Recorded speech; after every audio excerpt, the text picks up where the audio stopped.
நீங்கள் பார்த்துக் கொண்டிருப்பது நியூஸ் 21 செய்திகள். தமிழ்நாடு செய்திகளை உடனுக்குடன் தெரிந்து கொள்ள நியூஸ் 21 செய்திகளை பாருங்கள். உண்மை, உழைப்பு, உயர்வு. சேடப்பட்டி பிரிவில் 3 கார்கள் மோதி விபத்துக்குள்ளானது. காரில் பயணித்தவர்கள் அதிர்ஷ்டவசமாக உயிர் தப்பினர்.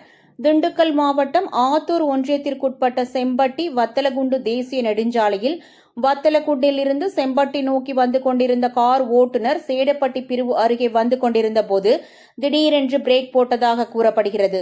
அதனைத் தொடர்ந்து அந்த காரை பின்தொடர்ந்து வந்து கொண்டிருந்த 2 கார் ஓட்டுநர்களும் நிலை தடுமாறி மோதி விபத்துக்குள்ளானதில் 3 கார்களும் சேதமடைந்தது. கார்களில் பயணித்தவர்கள் லேசான காயங்களுடன் அதிர்ஷ்டவசமாக உயிர் தப்பினர்.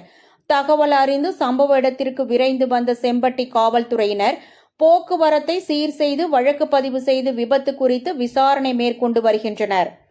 நியூஸ் 21 செய்திகளுக்காக திண்டுக்கல் ஆத்தூர் செய்தியாளர் BS பக்ருதீன்.